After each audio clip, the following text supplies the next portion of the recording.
How's it going, folks? Stu here. January is a time for us little British people on our tiny little floating island to finally catch up on films that everyone else was enjoying and loving at the end of the year before. One of the big ones this year for me was Todd Field's TÁR, which I've been incredibly excited to check out and has finally released over here in UK cinemas. So obviously, I took my little bottom and I sat it down in a seat to watch it, and I'm very happy to report that yes, I do still dream about Cate Blanchett reading me bedtime stories before I go to sleep every night. It's just something I've always wanted. I'm not gonna not want it. It's not stopping.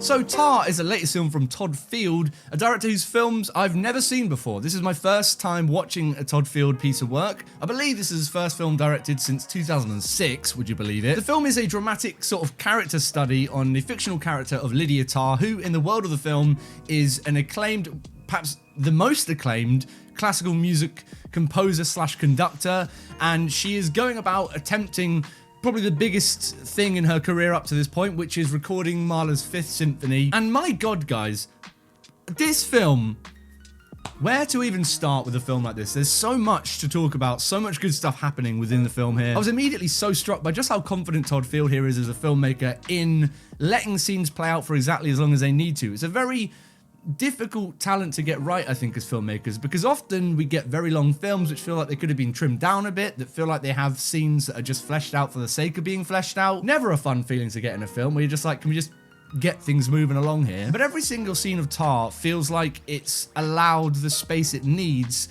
to get across the information it needs to get across, and it's like it cuts and moves to the next sequence at exactly the right point, where Field has just got such a clear understanding of when an audience is going to have picked up on certain bits of information that he hasn't told us, but has just imbued his scenes with. And I'm talking every scene of this thing. It's kind of nuts. About halfway through this thing, I just found myself overwhelmed by the fact that I think every scene that I'd seen so far, and that I was guessing going to see in the rest of the film, could be a scene of the year, right? And from that comes that feeling of being suggested information and being allowed to understand and discover information for ourselves as viewers. Nothing is ever really explicitly said about things that have happened before, outside of the film's timeline, or things that are happening in the background of certain characters. He puts all of that information in the film through all the tools he has on his belt as a filmmaker, but so comfortably skirts around the details in a way which just feels so rewarding and makes for a film experience which feels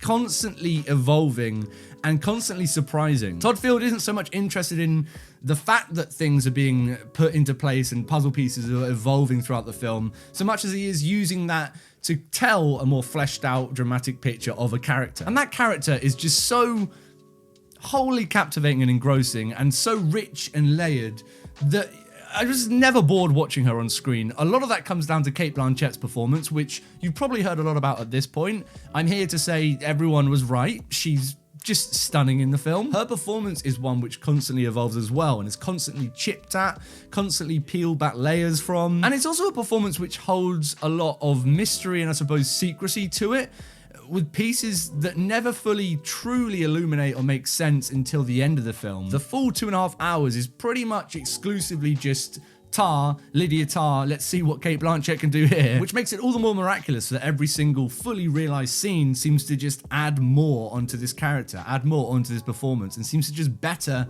the scene that came before it. You'll get about a quarter of the way through this film, and there'll be a Juilliard scene in which Cate Blanchett's talking to one of the students with this gorgeous sort of wonner, and you'll think, wow, I really have seen everything this performance might have to offer. This is it. Peak film, we're good. If it could just do this for the rest of the film, I'm happy. And then you'll have 3 more quarters of just better moments performance-wise, and it's just kind of crazy. And it's a performance that, paired with the screenplay, really does reward attention. And that's another thing which I love so much about the film overall, in pretty much every aspect. It revels in these kind of moments, these details, these character beats, these pauses and silences, which really do command your attention, and if you give your full attention to, reward you with some seriously satisfying developments in the thematic and character department and the narrative department. Where poorer character study dramas fall flat for me is often in jumping the gun, I suppose, with their characters, and sort of feeling like the conflict and stuff needs to come out in these big heightened crescendos and large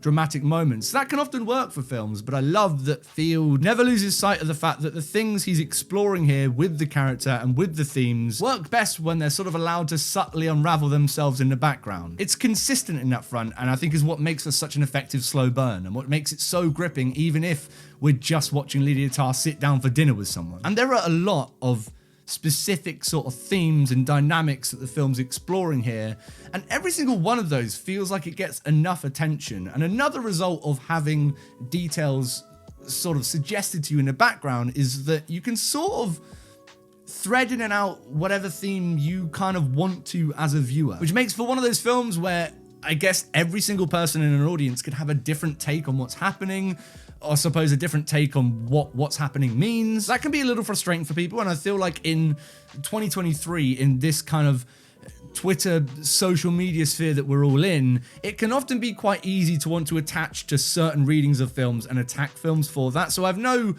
surprises as to why some people might not be clicking with this film, or some people might find problems in the film. But I truly just think that's a result of Todd Field creating a film which never really commits to commenting on the themes it's bringing up. It just wants to bring those themes up and, I guess, explore them through the character at the center of the film, which is exactly what a good character study should do. It should raise questions for an audience, it should raise themes, and it should just let the audience piece that together, or rather let the audience experience what a character's response and approach to those themes are. It's a testament, I think, to Field's screenplay that he's able to create sequences and pieces of dialogue like this that are multifaceted, that have multiple different sides to it, and allow you to take whatever you want from that scene. And a further result of that is that this film really feels like it's almost kind of playful in its approach to tone and genre. I mean, obviously this thing is a drama overall, it's a character piece, but in that it isn't afraid to weave in